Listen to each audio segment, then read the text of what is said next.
রাস্তাঘাট ফাঁকা পুরো ভোরবেলা, একদম ভোর, মানে সকাল সকাল উঠেছি ভোর ভোর। কেউ দেখো রাস্তাঘাটে নেই, কোনো কোম্পানিও খোলেনি। রাস্তার সূর্যের আলো কিন্তু ভালোভাবে এখনও পুরোপুরি স্পষ্ট হয়নি। আর আমরা দুজন বেরিয়ে পড়েছি রাস্তায়।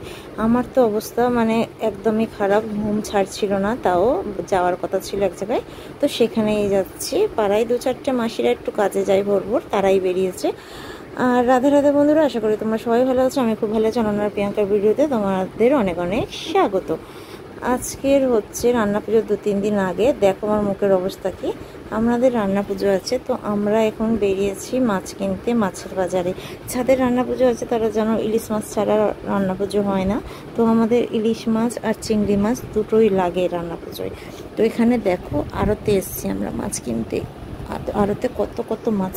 তো একটু ছোট একটা ভিডিও বানাতে শুরু করে দিলাম। ভেবেছিলাম বানাবো না, আমাদের ও তো যেখানে যাই ভিডিও বানালে খুব রেগে যায়। আর এখানে দেখো জ্যান্ত জ্যান্ত কইগুলো দেখো ত্রিং বিরিং করে লাফাচ্ছে।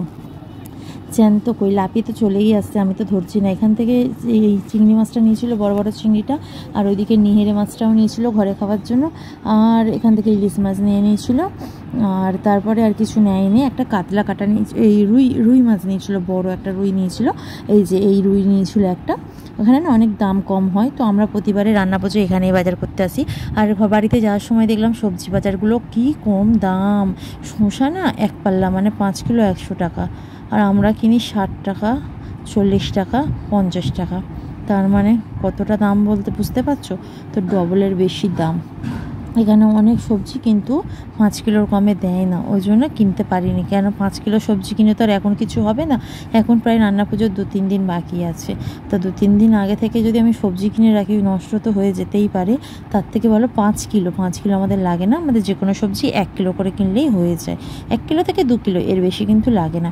আর 5 কিলো কিনে করবোটা কি, ওই ভেবে আর কিছু কিনিনি। আর সবজি বাজার যদিও মা করে। আর এদিকে আনার পরেই আমার শ্বশুর মাছগুলোকে কেটে বললো ফ্রিজে রাখি। আর এই সাইজের মাছটা নিয়েছিলাম, ভালোই হয়েছিল। বেশি দামও নেয় না, বেশি কম দামও হয় না।